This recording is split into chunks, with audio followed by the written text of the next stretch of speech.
고린도후서 4장 1절에서 6절까지 함께 봉독합니다.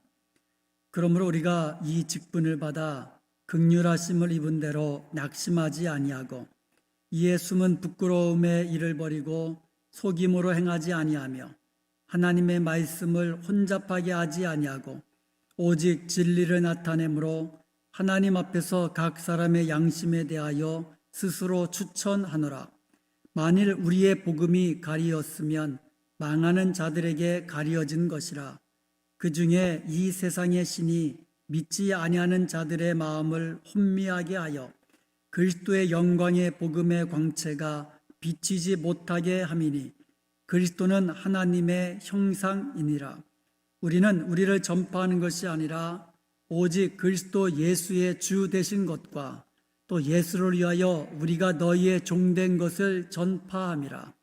어두운 데에 빛이 비치라 말씀하셨던 그 하나님께서 예수 그리스도의 얼굴에 있는 하나님의 영광을 아는 빛을 우리 마음에 비추셨느니라. 아멘. 오늘 본문의 말씀 새 언약의 일꾼에 관한 내용이거든요. 오늘 본문은 크게 두 단락으로 되어 있습니다. 첫 번째로 1절에서 2절까지는 새 언약의 일꾼된 그 새 언약의 일꾼의 모습이 나오고요. 또 3절에서 6절까지는 새 언약의 일꾼이 선포하는 그 메시지, 여기에 대해서 나오는데 우리 한 가지씩 살펴보면서 오늘 우리에게 주시는 하나님의 말씀 듣기를 원합니다. 우리가 지난 시간에 새 언약과 옛 언약의 차이점에 대해서 몇 가지 살펴보았잖아요. 그 중에서 가장 핵심적인 것이 뭐냐 하면 옛 언약은 하나님께서 모세를 통하여 주신 율법. 근데 이것은 누구에게 주신 거예요, 결국은? 모세의 율법을 받은 사람은 이스라엘 백성들이란 말입니다. 유대인들이에요. 그런데 새 언약은 달라요. 그리스도께서 새 언약을 성취하셨습니다. 그리고 성령께서 우리의 마음을 새롭게 하셔서 그리스도를 알게 하시고 믿게 하셔서 새 언약의 일꾼 삼으신 거예요. 자, 그렇다면 이것은 유대인만이 아니라 모든 새 언약 아래 있는 모든 인류에게 주신 그 같은 언약이라는 거죠. 그리스도 안에 있는 모든 사람에게 주신 그 언약, 이것이 새 언약이에요. 새 언약의 직분은요, 영의 직분이라고 했습니다. 의의 직분이라고 했습니다. 영원히 영광스러운 직분이라고 했습니다. 그러니까 하나님께서 우리에게 주신 이 새 언약의 직분은 너무너무 영광스러운 직분이에요. 자, 그러면 오늘은 새 언약의 일꾼에 대해서, 저와 여러분이 이제 새 언약의 일꾼이라고 말씀하시는데 새 언약의 일꾼에 대해서 살펴보도록 하겠습니다. 1절에 보면 그러므로 우리가 이 직분을 받아 긍휼하심을 입은 대로 그랬거든요. 바울이 말하기를 우리가 하나님께로부터 모세를 능가하는 직분, 우리의 직분은요 모세를 능가하는 직분이에요. 모세는 옛 언약의 직분을 맡은 자예요. 근데 우리는 새 언약의 직분을 맡은 자입니다. 그러니까 우리의 직분은 모세의 직분을 능가하는 정말 엄청난 직분이에요. 그런데 우리가 이렇게 놀라운 직분을 받은 새 언약의 일꾼되고 새 언약의 직분을 받은 것은 하나님의 긍휼하심, 즉 하나님의 자비와 은총 때문이라고 말씀하고 있어요. 바울이 예수님 만나기 전에 어떤 사람이었습니까? 우리가 잘 아는 대로 오히려 예수 믿는 사람들을 찾아다니면서 잡아다가 감옥에 가두고 죽이는데 앞장섰던 사람이에요. 그래서 그의 말대로 죄인 중에 괴수였던 사람이죠. 그랬던 그가 하나님의 긍휼하심을 입어서 이제는 복음을 증거하고 또 예수 그리스도를 증거하는 데에 가장 선봉에 선 새 언약의 일꾼이 된 줄로 믿습니다. 하나님의 긍휼, 하나님의 자비의 은총 때문이라는 거예요. 이것은 바울만이 아니에요. 우리들도 마찬가지입니다. 우리가 예수님 믿기 전에는 어떤 사람이었습니까? 죄와 허물로 죽었던 사람이에요. 죽을 사람이 아니라 이미 죽은 사람이에요. 죄와 허물로 죽었던 사람이에요. 그랬던 우리가 그리스도의 십자가의 희생과 또 하나님의 긍휼히 여기시는 은혜로 말미암아 새 언약의 일꾼 되고 또 새 언약의 직분을 받게 된 줄로 믿습니다. 우리가 잘나서 우리의 능력이 많아서 우리가 지혜로워서 된 것이 아니라 오직 그리스도의 십자가의 희생과 우리를 긍휼히 여기시는 하나님의 은혜 때문인 것이에요. 이렇게 하나님께 긍휼하심을 입어 새 언약의 일꾼된 우리는 그렇다면 이제부터 어떠한 모습으로 살아야 할까요? 새 언약의 일꾼된 사람의 모습에 대해서 살펴보도록 하겠습니다. 새 언약의 일꾼의 모습은 크게 두 가지로 말합니다. 그러니까 1절과 2절에서 크게 두 가지로 말하는데, 헬라어하고 히브리어는요, 동사가 중요하다고 그랬어요. 그래서 동사가 먼저 나와요. 본동사가 중요한 거예요. 그래서 1절에 나오는 본동사는 낙심하지 않는다라는 거고요. 2절에 나오는 본동사는 숨은 부끄러움의 일을 버린다 이거예요. 그러니까 새 언약의 일꾼은 크게 두 가지 모습을 해요. 첫 번째로 낙심하지 아니하고, 그리고 숨은 부끄러움의 일을 버리는 거. 이게 새 언약의 일꾼된 사람의 모습이에요. 새 언약의 일꾼은 낙심하지 아니합니다. 1절을 한번 다시 봅니다. 그러므로 우리가 이 직분을 받아 긍휼하심을 입은 대로 낙심하지 아니하고, 여기서 낙심하다라는 헬라어 엔카케오라고 하거든요.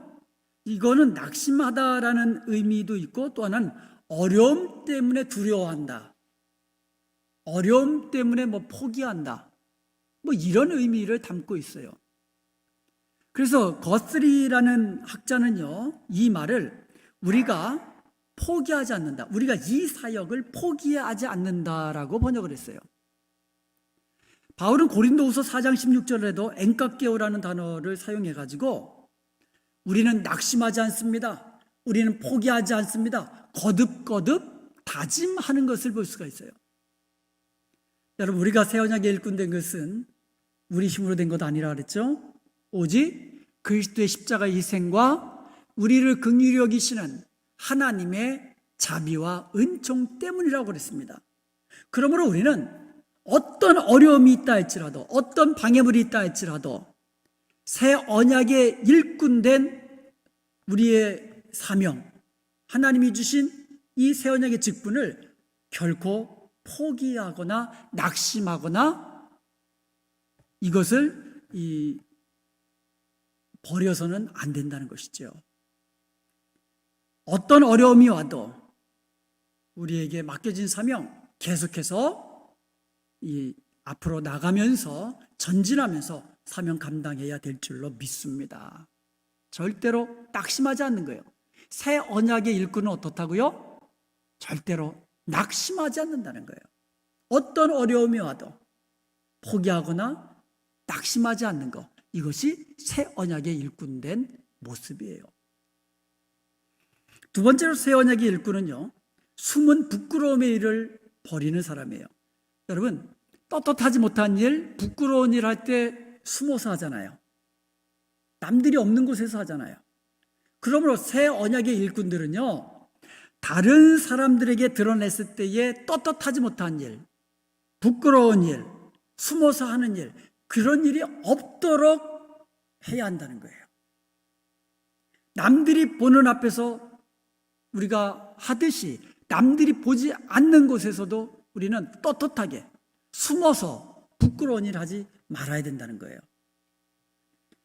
고린도후서 4장 2절에 보면 이에 숨은 부끄러움의 일을 버리고 하면서 그 뒤에 이어서 세 개의 분사구가 나옵니다.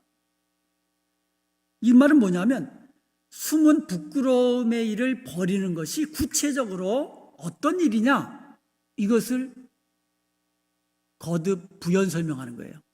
그러니까 새 언약의 일꾼은 숨은 부끄러움의 일을 버리는데 그 일이 구체적으로 뭐냐 이거예요. 첫 번째로 속임으로 행하지 않는 거예요. 속임으로 하는. 여러분, 속일 때 남들이 다 알도록 속입니까? 모르게 속이잖아요. 그러니까 그런 일을 하지 않는다는 거예요. 속임으로 행하지 않는다는 거예요. 여기서 행하다라는 말, 헬라어로 페리파테오라고 합니다. 이 말은 주로 걷는다, 그리고 행한다, 이런 뜻이 있어요. 그렇지만 이 말 속에는 무엇을 삶의 방식으로 삼는다라는 의미가 있어요. 즉 바울은요, 사울의 그 사역의 목적을 달성하기 위해서 어떠한 눈속임이라도 사용하지 않는 것을 삶의 방식으로 삼았다라는 거예요. 사람들은 이런 말 하잖아요. 뭐로 가도 서울만 가면 된다. 거짓말하든 사기치든 뭐하든 부자만 되면 된다. 일단 부자가 되고 나면 사람들에게 존경도 받고 사람들이 친해지려고 하고, 그러니까 어떤 수를 써더라도 수단과 방법을 써더라도 부자가 되려고 하잖아요. 정치가들은 어떤 수단과 방법을 써도 국회의원 되려고 하고 주지사 되려고 하고 대통령 되려고 하고. 그렇지만 바울이 말하는 것은 새 언약이 일꾼된 모습은 내가 정한 목적을 달성하기 위해서 어떤 눈속임이라도 하지 않는다. 이게 숨은 부끄러움의 일을 버리는 자의 모습이라는 거죠. 두 번째로 하나님의 말씀을 혼잡하게 하지 아니한다. 이렇게 돼요. 하나님의 말씀을 혼잡하게 하지 않는다. 여기서 혼잡하게 하다를 이제 돌로라고 합니다. 헬라 돌로. 이것은요, 불순물을 섞어서 품질을 떨어뜨리다라는 의미도 있어요. 불순물을 섞어가지고 품질을 떨어뜨리는 거. 이 단어는요, 신약 성경에서 오직 여기만 사용됐어요. 한 번 사용된 말이에요. 당시 바울의 대적자들은요,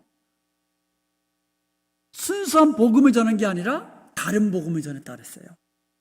고린도후서 11장 4절에 보면 다른 예수, 다른 영, 다른 복음을 전하면서 자신의 영광과 자신의 이익을 위해서 복음을 사용했다 그랬어요. 그러나 바울은 그렇지 않았어요. 복음을 전할 때에 자기 생각이나 자기 철학, 자기 주장을 첨가하지 않았어요. 오직 예수 그리스도의 복음만을 증거했다는 거예요. 여러분, 예수님이 외에 다른 사상이 첨부되면 말씀을 혼잡하게 하는 거예요. 자기 사상을 주입하고 자기 생각을 주입하면 이거는 말씀을 혼잡하게 하는 거예요. 오늘날 하나님의 말씀을 혼잡하게 하는 무리들이 얼마나 많습니까? 하나님의 말씀만을 증거해야 되는데 거기다가 엉뚱하게 자기 생각 집어넣고 과학 집어넣고 철학 집어넣고. 바울은 그렇게 하지 않는다는 거예요. 오직 예수님만 전하고 오직 예수 그리스도의 복음만을 전했다라는 거예요. 참고로 혼잡하게 하다는 말이 고린도후서 2장 17절에도 나옵니다. 여기에 보면 우리는 수많은 사람들처럼 하나님의 말씀을 혼잡하게 하지 아니하고.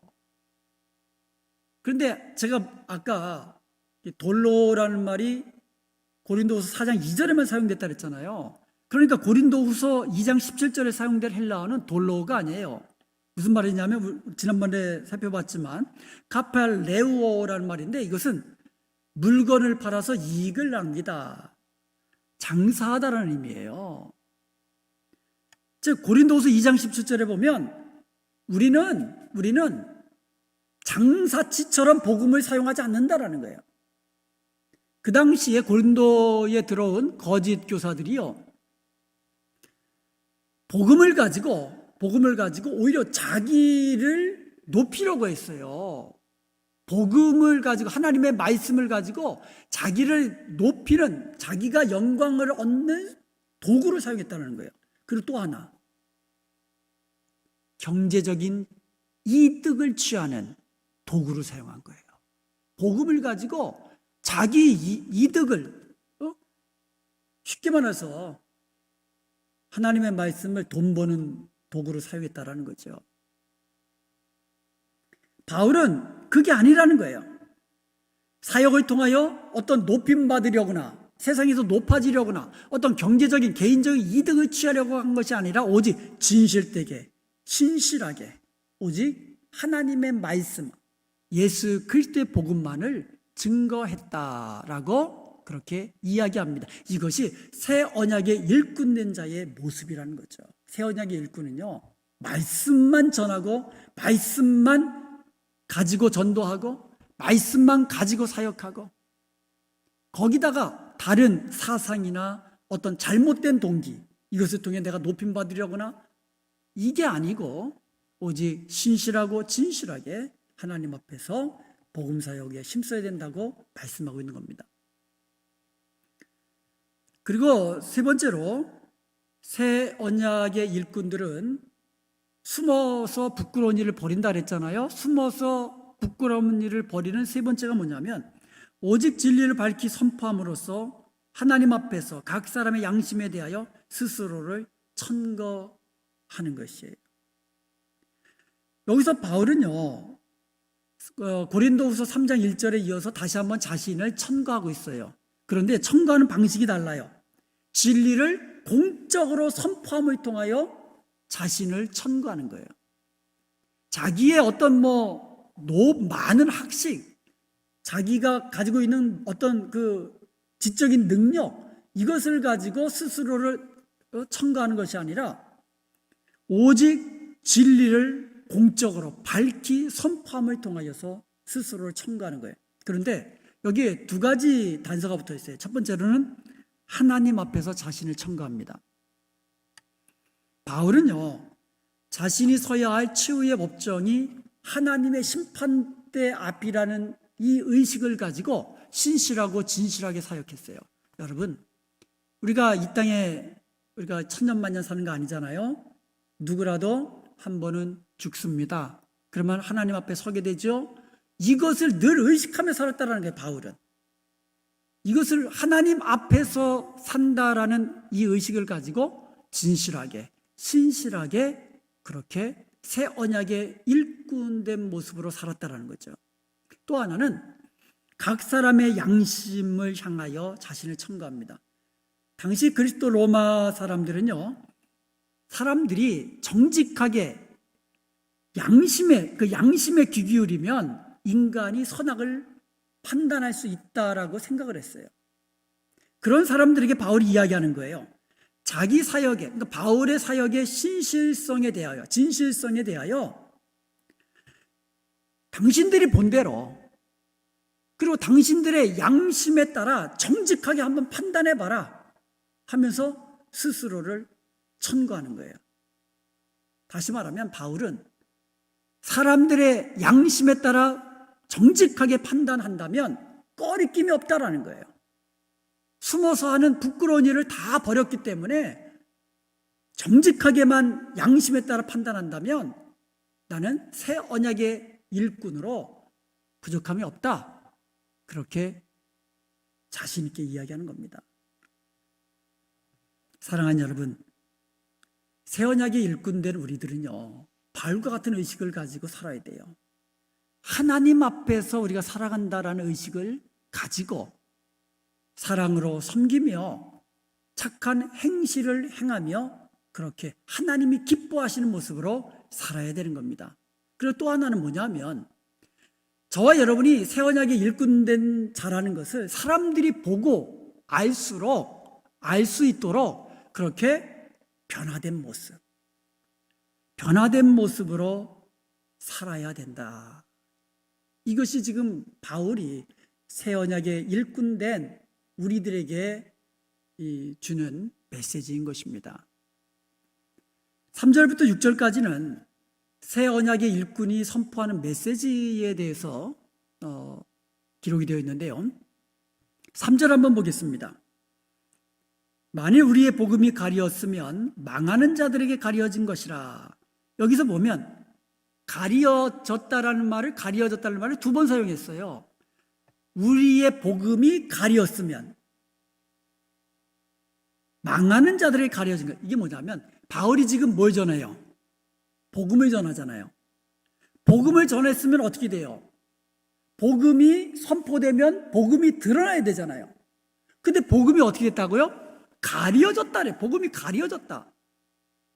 여기서 가려졌다라는 말의 헬라어가 칼룹토라고 합니다. 이게 커버, 덮다, 베일, 이게 베일로 이게 가리다, 그러니까 수건으로 가리다 그런 의미예요. 이 단어는요, 3장 12절에서 18절까지 보면 이스라엘 백성들의 마음을 가리고 있는 수건을 연상하게 됩니다. 여러분, 모세가 이스라엘 백성들이 감히 그 얼굴에서 나오는, 모세 얼굴에서 나오는 광채를 두려워하니까 그 영광을 가렸다 그랬잖아요. 그런데 지금은 모세의 수건이 벗겨졌음에도 불구하고 보지 못하는 것은 뭐라 그랬어요? 그들의 마음이 수건으로 가려졌기 때문에. 그러니까 마음의 수건으로 가려지니까 드러났음에도 불구하고 보지 못하는 거예요. 자, 그런데 4장 3절에 보면 마음이 가려져 있는 대상이 유대인뿐만 아니라 이방인 모두에게 지금 확대되고 있다는 거예요. 지금 복음이 전파되고 있습니다. 유대인들에게도 전파되고, 그리고 이방인들에게도 전파되고, 세상 모든 사람들에게 복음이 전파되고 있습니다. 그 대상이 이제 지금 확대된 거예요. 자, 이스라엘 백성들의 마음에 수건으로 가려져 가지고 모세의 옛 언약을 통하여 주시는 하나님의 그 목적을 그들이 보지 못한 거예요. 마찬가지로 복음을 들었지만, 선포되는 복음을 들었지만 마음이 가려져 있으면 어떻게 되는 겁니까? 마음이 가려져 있으면 그리스도를 통하여 나타난 하나님의 구원과 하나님의 영광을 보지 못하게 되는 거예요. 오늘날 복음이 가려진 사람은 어떤 사람들이에요? 복음은 선포되는데 마음의 수건으로 가려져 가지고 그 복음에 나타난, 새 언약에 나타난 그리스도의 영광을 보지 못한다라는 거예요. 이런 사람들은 누구예요? 망하는 사람들이라고 해요. 모든 사람에게 그렇게 가려진 것이 아니라 누구에게 가려졌어요? 망하는 자들에게 가려진 것이라. 자, 지금 복음이 선포됩니다. 어떤 사람은 선포되는 복음을 듣고 그리스도를 알고 그리스도를 믿고 구원에 이르고 그리스도의 영광에 참여합니다. 그런데 어떤 사람들은 마음이 가려집니다. 이 어떤 사람은 누구예요? 망하는 자들이다, 이렇게 말하고 있는 거예요. 여기서 망한다라는 말이요, 고린도전서 1장 18절에도 십자가의 도가 멸망하는 자들에게는 미련한 것이고, 그리고 고린도서 2장 15절에도 우리는 구원을 받는 자들에게나 망하는 자들에게나, 여기서 망하는 자들, 그러니까 구원받는 자들이 있으면 망하는 자들이 있다라는 거예요. 데살로니가후서 2장 10절에도 불의의 모든 속임으로 멸망하는 자들에게 있으리니 그랬어요. 이는 그들이, 망하는 자들이 어떤 자들이에요? 멸망하는 자들이 진리의 사랑을 받지 아니하여 구원함을 받지 못함이라. 그러니까 여기서 볼 수 있듯이 이 망하는, 헬라어로 아플루메노이스라고 하거든요. 망하는 이라는 단어는 누구에게 사용됐어요? 하나님의 심판을 받아 구원받지 못하는 자들에게 적용됐다는 거예요. 그러니까 망하는 자들, 멸망하는 자들, 이렇게 성경이 이렇게 번역이 됐는데 이들은 전부 다 하나님의 심판을 받아 구원받지 못하는 자들이라는 거예요. 이렇게 멸망하는 자들의 마음이 가려져 있는 배경과 결과가 4절에 나옵니다. 왜 망하는 자들에게 가려졌을까? 그 배경이 뭔가? 그 이유가 뭐냐? 그리고 마음이 가려져 있는 자들의 결과는 뭐냐? 4절에 나오고 있습니다. 4절 한번 보겠습니다. 그 중에 이 세상의 신이 믿지 아니하는 자들의 마음을 혼미하게 하여 그리스도의 영광의 복음의 광채가 비치지 못하게 함이니 그리스도는 하나님의 형상이니라. 자, 여기서요, 멸망할 자들의 마음이 가려진 배경, 이유가 뭡니까? 이 세대의 신이 믿지 아니하는 자들의 마음을 눈멀게 했기 때문에, 혼미하게 눈멀게 했기 때문이라 그런 거예요. 여기서 보면 이 세대라는 말이 나옵니다. 이 세대. 예수님이 이 땅에 오심으로써 하나님의 나라는 하나님의 통치권을 의미하거든요. 하나님의 통치하시는 나라, 하나님 나라가 이미 우리 가운데 임하였습니다. 그러나 아직도 이 세대의 신이 완전히 물러가지 않고 여전히 그 잔존 세력이 남아있죠. 그러므로 이 세대는요, 다음 세대, 그러니까 하나님의 통치권이 임하는 다음 세대, 다가올 세계와 대조되는 개념이에요. 이 세대. 그러니까 이 세대는 하나님의 다스림이 없는 곳. 그렇게. 그러니까 사탄, 이 세대의 신인 사탄이 왕노릇하는 곳. 그게 이 세대라는 것이죠.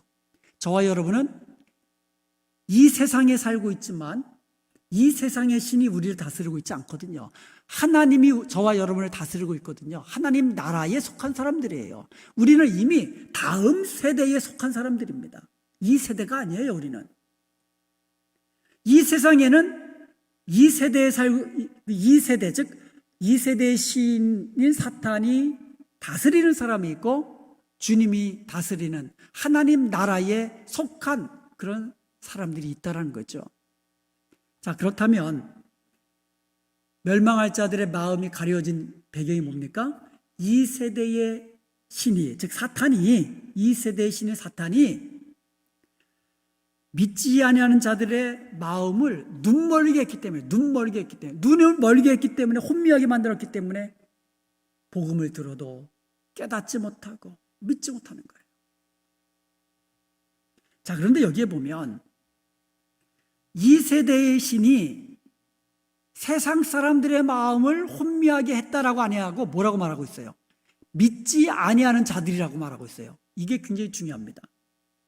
이게 굉장히 중요해요. 자, 이 세대의 신이, 그러니까 복음이 선포됩니다.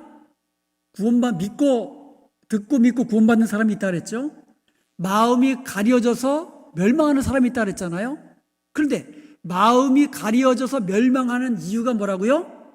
사탄이 그 마음을 가리었기 때문에. 자, 그러면 누구 책임이 되나요? 사탄이 내 마음을 가리었기 때문에 내가 믿지 못했습니다. 그러나 그렇게 핑계대지 못하도록 믿지 아니하는 자들이라고 못 박아 놓으신 거예요. 사탄이 자기의 마음을 가리도록 허락한 사람은 누구예요? 자기라는 거예요. 그러니까 두 가지가 지금 동시에 나타나요. 사탄이 가려운 자가 멸망하는 자들이에요. 그런데 그 망하는 자들은 결국 다른 말로 뭐라 그래요? 믿지 않은 자들이다. 니들이 믿지 않은 거다 그거예요. 이건 구원받는 것도 마찬가지예요. 하나님 편에서 은혜를 주셨고 하나님 편에서 복음을 주셨고 그것을 우리가 믿음으로 받아들인 거잖아요. 근데 그 믿음조차도 하나님의 은혜라고 성경은 말하고 있죠. 그래서 우리는 우리의 구원은 하나님의 은혜입니다라고 말하는 거예요. 그런데 믿지 않는 자들은 사탄이 가리었기 때문이라고 말하지만 뭐라고 말해요? 믿지 아니하는 자들이라고 분명히 말하고 있어요. 그러니까 하나님의 심판대 앞에서 핑계치 못하는 거예요. 그래서 바울은 망하는 자들을 뭐라고 말해요? 믿지 아니한 자들이다. 믿지 아니한 자들이다 라고 칭함으로써 그 책임을 분명하게 하고 있어요. 자, 멸망할 자들의 마음이 가려진 그 이유가 뭐라고요? 사탄이 가렸기 때문에, 믿지 않았기 때문에. 자, 그렇다면 멸망할 자들의 마음이 가려진 결과가 뭡니까? 4절에 보니까 그리스도의 영광의 복음의 빛을 보지 못하게 되었다. 이렇게 말하고 있어요. 그리스도의 영광의 빛은요, 모세의 얼굴에 반영된 광채하고는 비교할 수가 없는 거예요. 모세의 얼굴에 반영된 그 광채도 얼마나 빛났으면 사람들이 보지 못했잖아요. 두려워해서. 그것과는 비교도 할 수 없는 그 영광이 바로 그리스도의 영광입니다. 그 그리스도의 영광의 빛을 가려지니까 보지 못하는 거잖아요. 눈이 가려지니까 그들은 보지 못하게 된 거죠. 다시 말하면 구원받지 못하고 하나님의 영광에 참여하지 못하는 자들이 되었다는 거죠. 그리스도는 하나님의 형상이라고 말합니다. 그리스도는 하나님의 형상입니다. 고린도후서 3장 18절에 보면 우리가 다 수건을 벗은 얼굴로 거울을 보는 것 같이 주의 영광을 보매 그와 같은 형상으로 변화하여 영광에서 영광에 이르니 곧 주의 영으로 말미암음이라라고 말하고 있습니다. 그리스도는 하나님의 형상, 즉 하나님의 성품, 하나님의 속성, 다스림과 같은 하나님의 사역을 대표적으로 완전히 보여주시는 분이라는 거죠. 그러므로 그리스도를 바라보는 자 또한 그리스도를 닮은 모습으로 점점 변화하게 되어서 하나님의 형상, 하나님의 영광스러움에 참여하는 자가 되는 거예요. 이게 놀라운 일이에요. 저와 여러분도 하나님의 형상에 닮아가는 자가 된다는 것이죠. 누구를 통해서? 그리스도를 바라봄을 통해서. 그리스도를 바라보면서 그리스도를 따르다 보면 우리도 어느 순간 그리스도를 닮아가게 되고, 그리스도는 하나님의 형상이기 때문에 우리도 어느 순간 우리의 모습에서 하나님의 형상, 하나님의 속성이 드러나게 된다라는 것이죠. 그러니까 이것은 하나님의 영광에 동참하는 자가 되는 거예요. 오직 누구만? 새 언약의 일꾼된 자로서 하나님의 영광의 빛이 비춰진 사람에게만, 가려진 사람이 아니라. 그러므로 이 바울이 이제 5절에서 이 전파하는 것이 뭔가 핵심적인 메시지가 여기에 담겨져 나옵니다. 5절 한번 보겠습니다. 우리는 우리를 전파하는 것이 아니라 오직 그리스도 예수의 주 되신 것과 또 예수를 위하여 우리가 너희의 종된 것을 전파함이라. 바울은 여기서요 강하게 부정하는 것이 있습니다. 우리는 우리를 전파하는 것이 아니다. 이것을 강하게 부정합니다. 자기를 전파하는 사람은 다 그리스도의 사람이 아닙니다. 이단들은 교주를 전파하잖아요. 교주를 전파하잖아요. 바울은 우리는 우리를 전파하는 것이 아니다.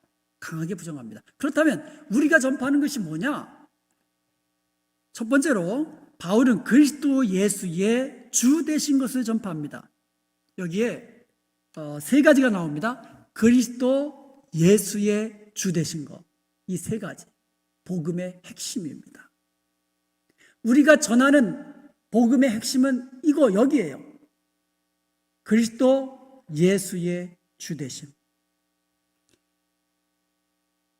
예수 그리스도는 우리의 주님이십니다. 이것은 신앙 고백이에요. 우리가 빠지면 복음을 전파하는 핵심이 돼요. 다시 한번 말씀드립니다. 예수 그리스도는 주님이십니다. 우리가 전해야 할 메시지의 핵심이에요. 예수 그리스도는 나의 주님이십니다. 이것은 신앙 고백이에요. 주 예수 그리스도, 복음의 핵심이에요. 주 예수는 그리스도 메시아십니다. 복음의 핵심이에요. 우리 주 예수 그리스도, 이거는 신앙 고백이에요. 그러므로 우리가 전파해야 할 복음의 핵심은 뭐라고요? 예수님은 그리스도십니다. 메시아십니다. 그분이 바로 저와 여러분을 다스리는 주님이십니다. 하나님 보좌 우편에서 온 우주 만물을 다스리시는 주님이십니다. 이것이 바로 복음의 핵심이고 또 우리가 전해야 할 메시지인 줄로 믿습니다. 우리가 전해야 할 메시지, 예수님 믿으세요. 예수님이 바로 그리스도 메시아십니다. 우리의 구세주이십니다. 그분을 주님으로 영접하시기 바랍니다. 이게 우리의 전할 복음인 것입니다. 두 번째로 바울은 예수를 위하여 우리가 너희의 종된 것을 전파한다, 이렇게 이야기합니다. 바울이 예수님께 사도직을 받았잖아요. 이 사도직을 받은 목적이 뭐냐면 예수님을 위해서 복음 듣는 자들을 섬기기 위함이라고 그랬어요. 그런데 여기서 바울이 분명히 하는 것이 있습니다. 바울은 자신이 지금 고린도 교회를 섬기는 거예요. 예수님을 위해서 고린도 교회를 섬기는 거예요, 지금. 그런데 바울 자신은 고린도 교회의 종이 아니라는 거예요. 오직 예수 그리스도가 자기의 주님이라는 거예요. 자기는 주님의 종이지 내가 섬기고 있는 교회의 성도들의 종은 아니다. 이것을 분명히 하고 있는 거예요. 바울의 이 자신은 섬기는 자다. 이것을 분명히 하고 있고요. 섬기지만 나의 주인은 오직 예수님이다.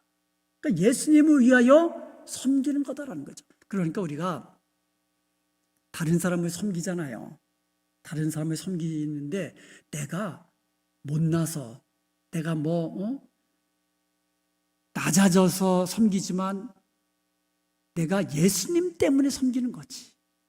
내 주인은 예수님이시기 때문에 예수님이 섬기라고 하셨잖아요. 그러니까 우리는 낮아진 자리에서 섬긴다는 것이죠. 이것이 바로 저와 여러분의 섬김이 되어야 될 줄로 믿습니다.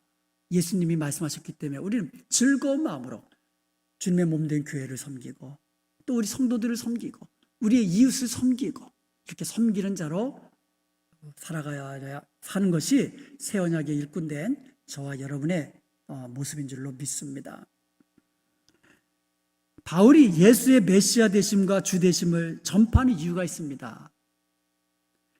6절입니다. 어두운 데에 빛이 빛이라 말씀하셨던 그 하나님께서 예수 그리스도의 얼굴에 있는 하나님의 영광을 아는 빛을 우리 마음에 비추셨느니라. 자, 이게 무슨 말이냐면요. 여러분, 어두운 데에 빛이 빛이라. 창조시에 이 땅에 온 우주에 어두움이 있었잖아요. 그때가 빛이 없었어요, 처음에는. 근데 어두움의 세상에 하나님이 뭐라고 말씀하셨어요? 빛이 있으라 하시니까 어두움의 세상에 빛이 있게 되었어요. 새 창조도 마찬가지라는 거예요. 죄와 허물로 죽었던 우리는 어두움의 세상에 살고 있었는데 하나님께서 뭘 비춰주셨어요? 예수 그리스도의 얼굴에 있는 하나님의 영광을 아는 빛을 비춰주신 거예요. 그러니까 우리가 어둠에서 빛으로 드러난 겁니다. 저와 여러분이 어두움에서 빛으로 드러난 것은 하나님께서 빛이 있으라 말씀하신 그 하나님께서 예수 그리스도의 얼굴에 있는 그 하나님의 영광을 아는 빛을 비춰주셨기 때문이라는 거예요. 그러니까 우리가 구원을 받았고 새 언약의 일꾼이 되었다라는 겁니다. 그런데 여기서 그치는 것이 아니에요. 바울도 예수 그리스도의 얼굴에 있는 하나님의 영광을 아는 빛을 비췄기 때문에 새 언약의 일꾼이 된 거잖아요. 저와 여러분도 마찬가지예요. 하나님께서 빛을 우리에게 비춰주셨기 때문에 우리가 빛으로 새 사람으로 새 언약의 일꾼이 된 겁니다. 마찬가지로 우리가 복음을 전하는 그 사람도 어떻게 해야 새 언약 아래로 그리스도 아래로 들어옵니까?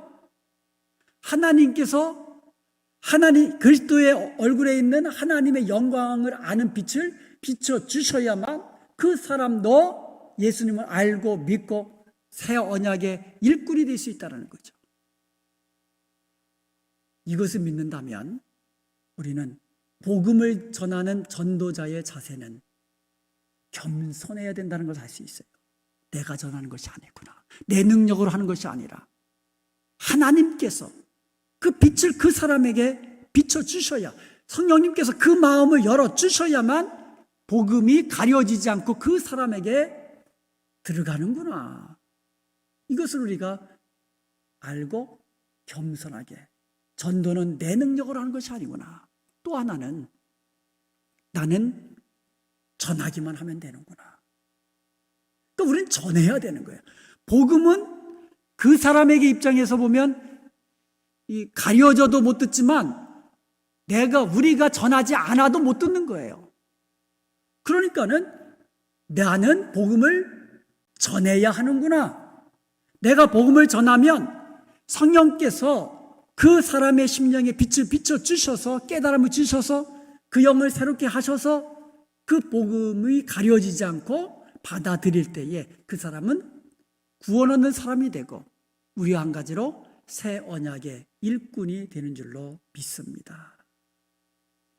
저와 여러분은 새 언약의 일꾼 되었습니다. 아멘. 그리스도의 십자가의 희생으로 그리고 하나님의 긍휼하심으로 이제 저와 여러분 새 언약의 일꾼이 되었기 때문에 새 언약의 일꾼된 모습으로만 살아가고 또 새 언약의 일꾼된 그 사람이 전하는 메시지, 그 메시지만을 전하는 참된 복음 전도자의 삶을 살 수 있기를 주님의 이름으로 축원드립니다.